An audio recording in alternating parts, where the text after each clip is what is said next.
Banag nasa buntag sa adlang Domingo, si Maria Magdalena ug ang laing Maria nangadto aron pag-anhaw sa lukranan.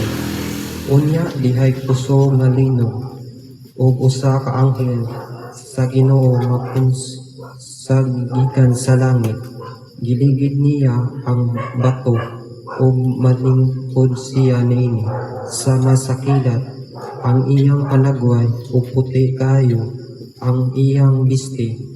Nangurong ang mga gwardya tungod sa hinabihang kahadlok ug mahimong daw mga patay.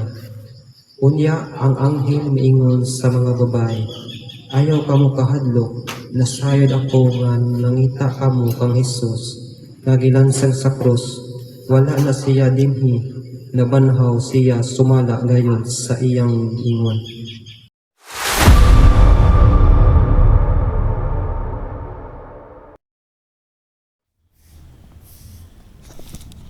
Guys, araw ng Bernis at saka may pa-istasyon pa ngayon. Ito nga, tingnan natin, oh. Tingnan natin ang 15th station dito sa harap ng aming bahay. Oh. Yan, oh. Yan. Oh. Mamaya pupunta, titigil sila dito. Nandun pa nag-istasyon sila ba, panghuli itong sa amin, panghuli na to, kaya titingnan natin mamaya dito, nakaluhod dito lahat sila. Okay, abangan natin mamaya, okay, galing doon, abangan natin. Wala pa, mamaya pa. Hello guys, parating na, nandun na sa unahan yung mga nag stasyon. Ayan na, papunta na rito, abangan natin dito. Okay.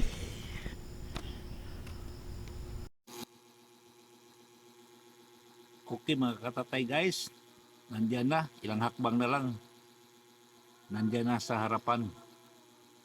Okay, yun na, maririnig na yung ano.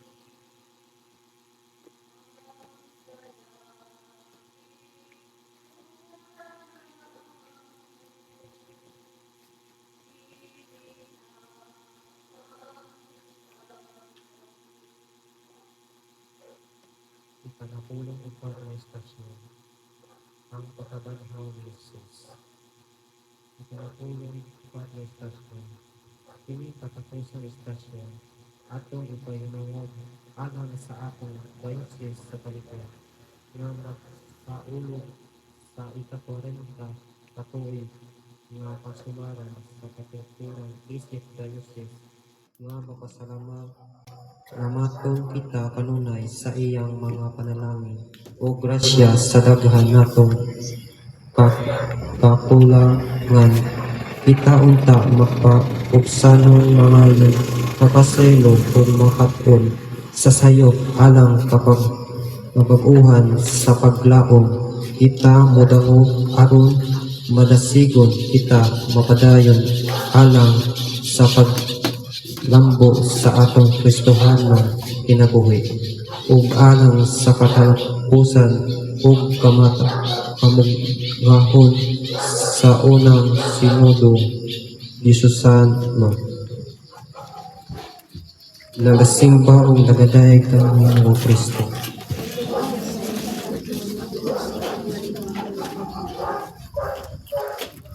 Pagbasa.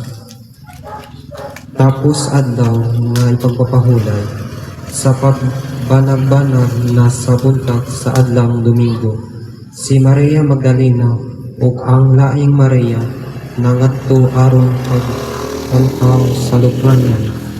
Unya dihay puso nga lino ug usa ka anghel sa Ginoo sa gikan sa langit. Giligid niya ang bato ug malingkod siya niini sa masakilat ang iyang panagway ug puti kaayo ang iyang bisti. Nangurog ang mga gwardya tungod sa hinabihang kahadlok ug mahimong daw mga patay. Unya ang anghel miingon sa mga babae, ayaw kamo kahadlok, nasayod ako nga nangita kamo kang Hesus nga gilansang sa krus. Wala na siya dinhi, nabanhaw siya sumala gayud sa iyang ingon. Umari kamo og tan-awa ang dapit nga gilugnanan ug unya adtua dayon og sultiha ang iyang mga tinun-an nga nabanhaw siya og karon naguna siya ninyo sa Galilea ikadi kahibalang ninyo siya didto hinumdumi ang akong giingon kaniya. Busa madali sila pagbiya sa lubnganan nga naghadlok apan nangalipay ug nagdagan sila aron sa pagbalita sa iyang mga tinun-an. Pamalandong, kung si Kristo walay mabanhaw, pawang lang ang inyong pagtuo. Mapabilin kamo diha sa inyong mga sala.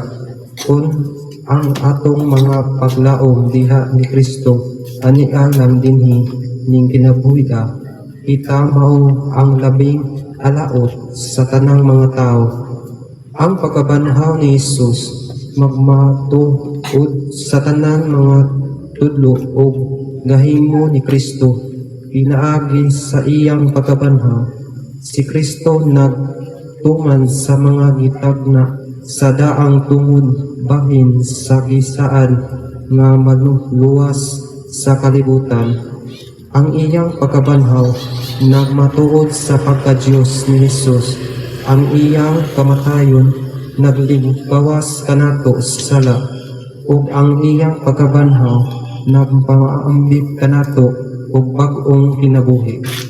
Sa dangog nga mga anak sa Amahan diha sa Espiritu Santo ug katapusan ang nabanhaw nga Kristo mao ang sinugdanan ug tinugdan sa atong moabot nga pagkabanhaw. Pagampo, Diyos sa kinabuhi, gugma nalipay kami karon kay imong gibanhaw ang imong bugtong anak nga si Jesus. Padayon natin kanamo ang buhat sa pagkabanhaw diha kanamo ang kalipay o gugma samtang nag-alagad kami kanimo o sa usag-usa kanamo. Ipadala ang imong Espiritu Santo aron maayo manggiya kanamo sa mabapuyo diha sa paglaom, justisya, gugma o kalinaw.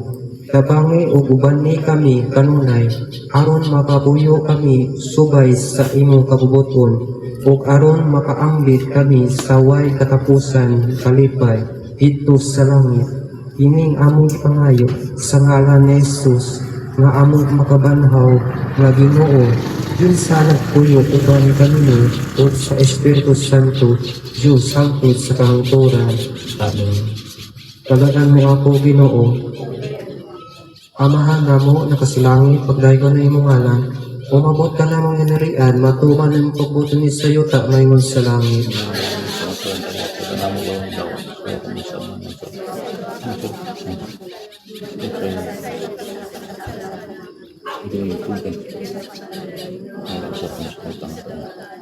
Magingaya ka Maria, na puno ka sa grasya, Ginoo manawa kanimo. Bulaan ikaw sa ubay nga tanan ug bulaan ang bunga sa tiyan mo nga si Jesus.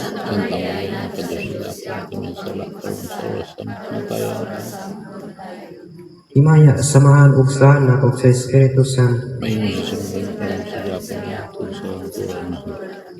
Ipahulay unta sa kalinaw ang mga kalag sa mga minatay tungod sa iyang Diyos nun nga kaluoy.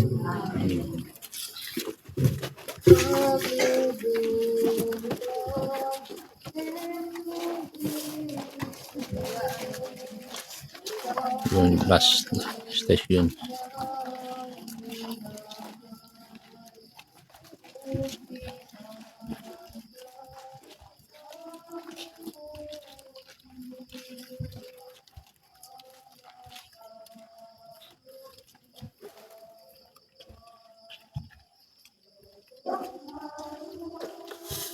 Okay guys. Ayan na, kukunin na namin yan. Okay guys, kukunin na namin yan. Kasi tapos na. Kukunin na yan. Tapos na. Ayan. Kukunin na yan.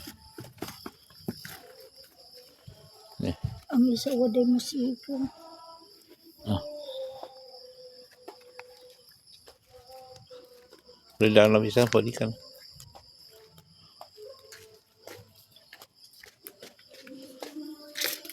Ligpit na. Iligpit na.